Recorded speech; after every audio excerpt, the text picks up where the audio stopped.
दोस्तों, नैरेटिव कैसे फैलाया जाता है? आज तक के एक वेब संस्करण है मुंबई तक, और आज तक के प्रतिनिधि और मुंबई तक के एक प्रतिनिधि संपादक है साहिल जोशी। और ये साहिल जोशी एक बात ऐसे मुंह बनाकर, दाढ़ी बिड़ी ना बनाते हुए मराठी में बोल रहे हैं। जरा उसको सुन लीजिएगा, मैं हिंदी देने की कोशिश करूंगा नीचे। हे फोटोग्राफ्स हे माझ्या माहितीनुसार अजित पवारनी सुद्धा बघितलेले होते आणि आय एम शुअर की ते कदाचित फडणवीसांनी सुद्धा बघितलेले होते। सुना, साहिल जोशी का कहना है कि मस्साजोग वाले बीड़ वाले मामले में जो भी कुछ हुआ था, फोटोज वीडियोज सामने आए थे, वह राज्य के मुख्यमंत्री गृह मंत्री देवेंद्र फडणवीस को पता थे। यह उनका कहना था। साहिल जोशी ने यह बात छेड़ दी और दुनिया इसके ऊपर बात करने लगी।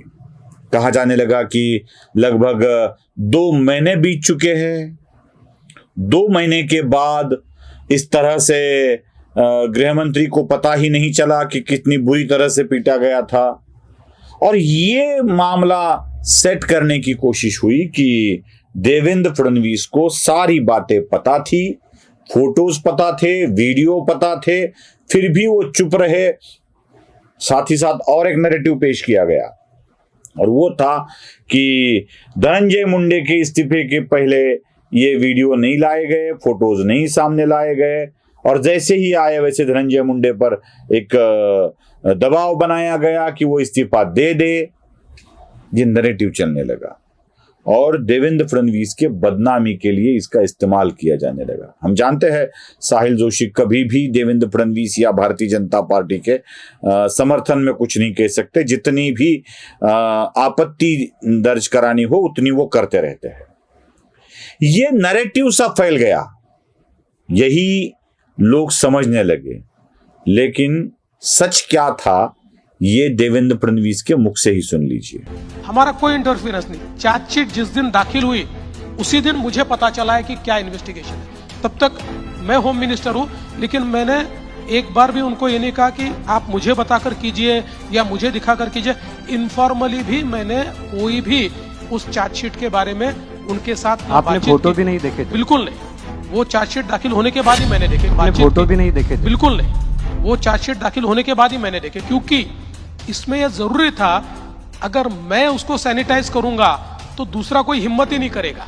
सुना, फडणवीस कहते हैं कि मैं किसी भी तरह का इंटरफेरेंस नहीं करना चाहता था। राज्य का गृह मंत्री होते हुए भी जो भी कुछ इंक्वायरी हो रही है, तफ्तीश हो रही है, वो मुझे बताई जानी चाहिए। मैंने ऐसा जरूरी नहीं समझा था और इंक्वायरी करने वालों को पूरी छूट दे रखी थी कि वो सारे सच टटोल कर सामने लाए।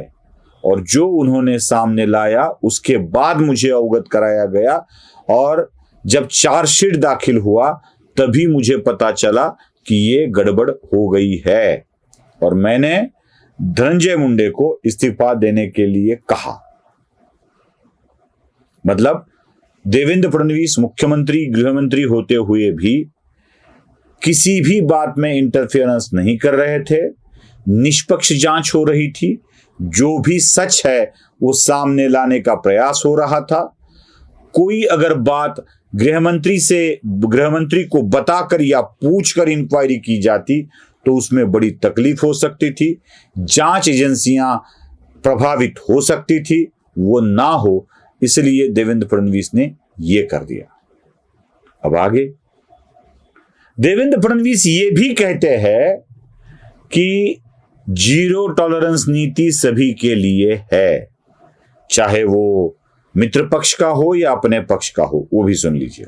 मैं आपको एक कहता हूं, 2 चीजें बिल्कुल अलग है। एक, अलायंस का धर्म, उसका पालन तो मैं करूंगा ही, लेकिन साथ साथ जीरो टॉलरेंस की नीति उनके लिए भी रहेगी। ऐसा नहीं है कि सिर्फ मेरे लोगों के लिए मैं जीरो टॉलरेंस की नीति रखूंगा। जहां कोई गलती करेगा, वो चाहे हमारे सहयोगियों में से किसी का भी वो व्यक्ति हो, हम उसके ऊपर कार्रवाई करेंगे या नहीं करेंगे।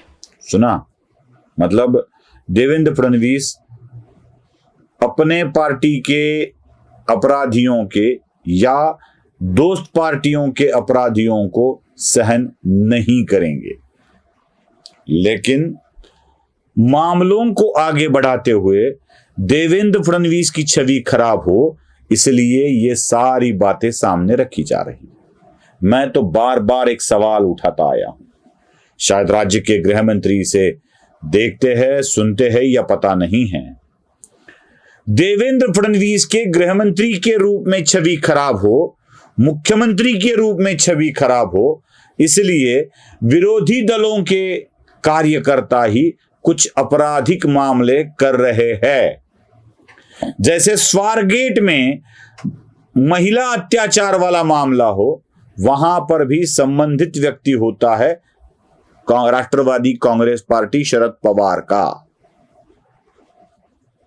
अगर जालना के अनवा वाला मामला लिया जाए तो वहां पर भी सहभागी होता है, जो आरोपी होता है वह होता है उद्धव बाला साहेब ठाकरे की पार्टी वाला।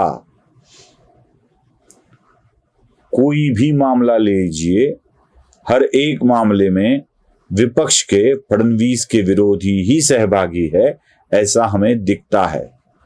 तो देवेंद्र को बदनाम करने के लिए ही अपने कार्यकर्ताओं द्वारा आपराधिक मामलों को सामने लाता देख उसको देवेंद्र फडणवीस गृह मंत्रालय पुलिस पर डालकर कितने बुरी तरह से काम कर रहे हैं, यही दिखाने का नैरेटिव सामने लाया जा रहा है। शायद फडणवीस को भी इसका एहसास हो गया है, इसीलिए वो अब जीरो टॉलरेंस की नीति पर कायम है। नमस्ते।